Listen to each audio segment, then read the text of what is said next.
Hi there viewers! I can't believe it's June already. This year has been a really exciting parade for animation fans. All the biggest shows I've been anticipating since last year are released one by one starting on January. It's been a non-stop streak of cartoons. I can barely catch my breath. It's like joining a marathon. It's nothing but 42 kilometers of catching up on show after show and they just can't stop coming. But instead of actually running, it's just binge watching. Because, show marathon, like what they did on TV. You understood what I said there? One of the biggest shows this year is easily Disney's very own The Owl House. The show blew up last year, gaining attraction from animation fans around the world. And this is due to the fact that people, including me, generally liked Season 1. So the natural reaction after that is when will Season 2 drop? Lo and behold, we have to mark our calendars on June 12th. Cancel your plans, postpone your dates, stop simping on a fictional mascot because this is a cultural event. When I made this video, the only stuff we know so far from Season 2 come from multiple different sources. Number 1, the Season 2 intro. Number 2, the Season 2 trailer. Number 3, stuff that the creator Danny Terrace has said during interviews, Reddit AMAs, and Twitch live streams. Number 4, the other sources including the poster, the titles and the synopsis for the first 5 episodes, and all the cryptic details from Season 1 that may lead to something more significant. So before I get into the meat of the video, I just want to clarify that this is not an in-depth analysis video that you'd expect from big brain people like Vox or Rebecca Rose. This is more like me in this video looking at the interesting things in the Season 2 trailer and basically laying down my thoughts and opinions of how they will play out on Season 2. Which is just me analyzing them anyways. Time to get your hoodie backpacks ready because here's me rambling about what I expect from The Owl House Season 2.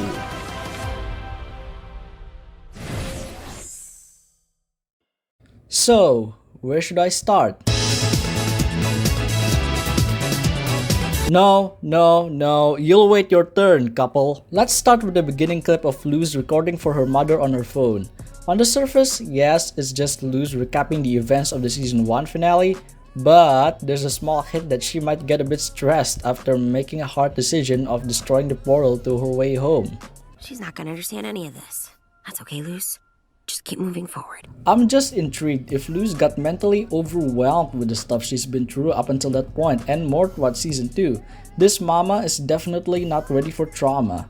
If that means we'll get more introspective moments from Luz, then I'm in for it. Because I don't think she has enough of those in Season 1. I hope the Luz we will see in Season 2 becomes more fleshed out. Moving on from there, we have Luz, King, and Lilith going to somewhere pretty far away. And this is most certainly coming from the 3rd episode, Echoes of the Past. That is with the addition of Hoodie, which Lilith decided to bring inside of some kind of backpack and she just carried him with her. I don't want to know how that happened in the first place. I guess you can say that the Owl House has now only become the house. For real though, this episode will probably be significant to King's backstory since it's stated that King has delusions of grandeur. This is interesting because in Season 1 we barely knew anything about his origins. I've always wanted him to have a more crucial role and this season has a good chance of finally bringing him into the spotlight. This will also be a good time to see how Lilith would act on Luz's side and how they would work together. Lilith was still new to the team and she had to let go of her old Emperor's Coven beliefs in order to get along well with them. Lilith and Ida interactions are always some of the best in the show for me, so I'm stoked to see more of them in the near future as well, assuming that there won't be some kind of heartbreaking betrayal nearing the finale. And then there are these ruins that Luz explored, filled with monsters and statues. One major thing I expect from Season 2 is more world building. Unfortunately, as of right now, the show will only have 3 seasons, so the Owl House Season 2 has an extremely important job to expand the world of Boiling Isles, just like what Amphibious Season 2 does with its world. This is including adding new characters to the show. For example, this guy with the owl mask. He seems very important because he's in the intro alongside Lilith and Kikimora. He'll be a really cool addition on the Emperor's side, judging the way he acts. Like, come on, he waved his hand there. That's cute. I can't wait to see each of the Coven leaders, which is a neat thing to add, but I don't recommend we know very deeply each and every one of them. It'll make my head spin. There's also this violinist that people have pointed out is the leader of the Bard Coven. They also said that they appeared in one of the photos in Ida's book. So they have something to do with Ida, which just makes me interested to see what this person actually does to the story. Speaking of Ida, it's safe to say that we'll get more flashbacks of her younger self. I mean, sure, I guess. I honestly don't know what to say because we've already seen plenty of younger Ida last season. So I suppose there will be more of her than what we already knew?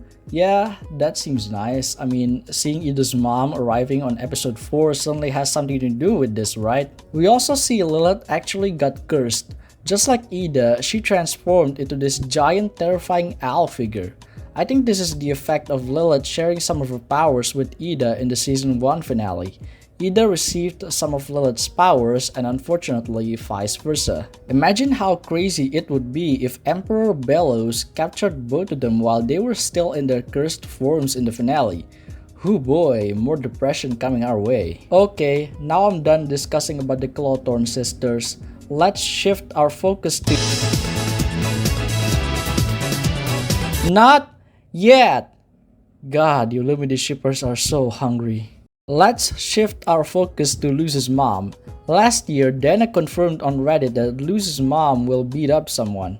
She's most likely in a police station and she was surprised that Luz wasn't in the summer camp. I expect only a few scenes of her and that's it. It'll be nice to see her worrying about her daughter, but the focus of the season is again about the world building. So no, I'm not wishing for a full episode of Luz's mom dealing with her problems or something like that. We also have Luz with new outfits. The first one is a pirate costume and the other one is gray? The pirate one explains the synopsis from the first episode. Luz sets sail, so you get what I mean.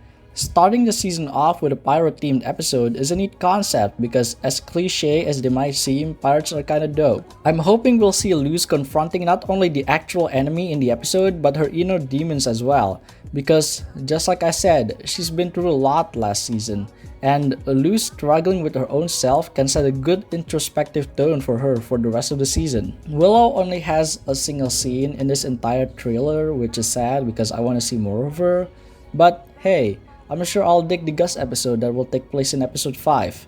I always feel like Gus is missing something in season 1. He's funny comedically but never taken far enough character-wise. Season 2 can fix that with this episode just like what season 1 does to Willow with Understanding Willow. And now, let's get to the part that... No! Let's get to the... Stop it! Let's get to the part that everyone wants me to talk.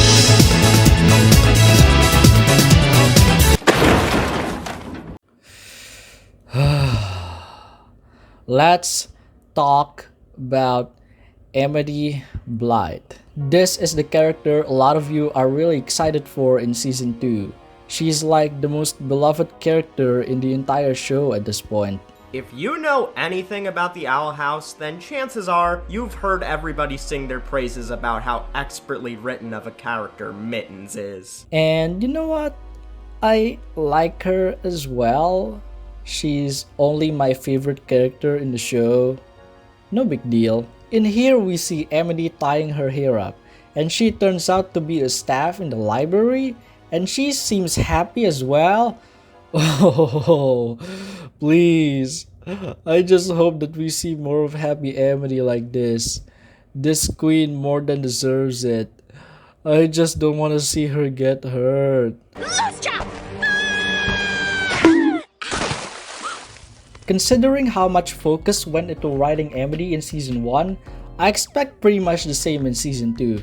Now that Amity has fit herself with Luz and the gang, it's time we know a little bit more about her past, and this can be achieved by getting to know Amity's parents. Yes, and this show doesn't skip a beat as well, as we're gonna be introduced to them on the second episode. And here we have Amity's mom, or at least that's what it looks like. Going back to my Understanding Willow video, I once said that Amity's mom is the one who is responsible for changing her daughter's natural hair color from brown to mint green, and also causing her daughter to lose a childhood friend.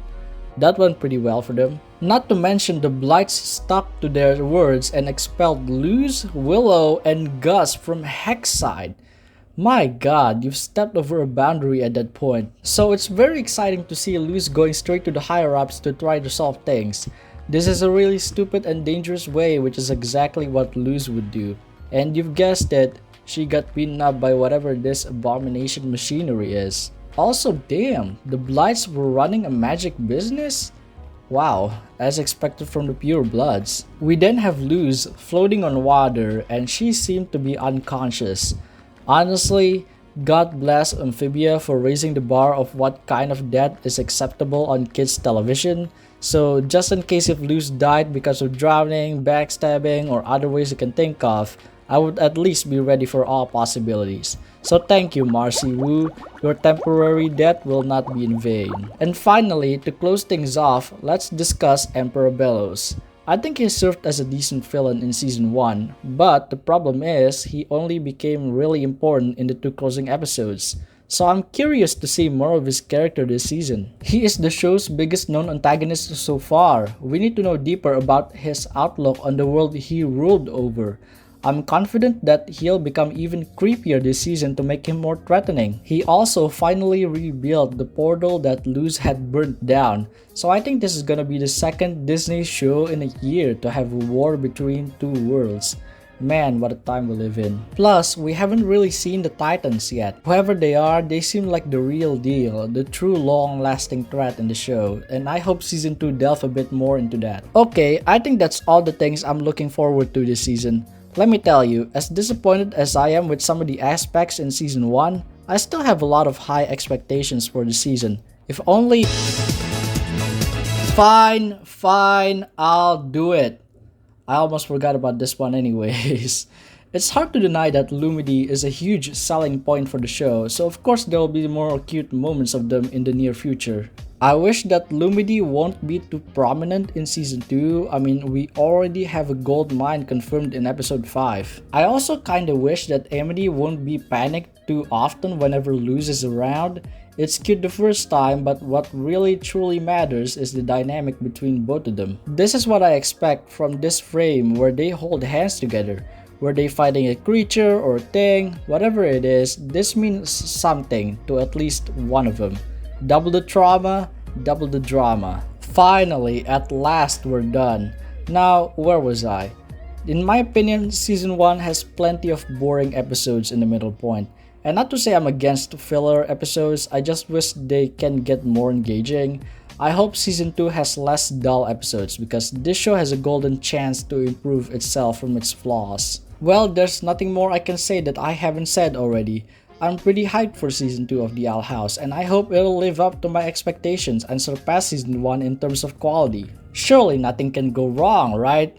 I'm not trying to jinx anything, don't worry, it's just the part of a reviewer's job.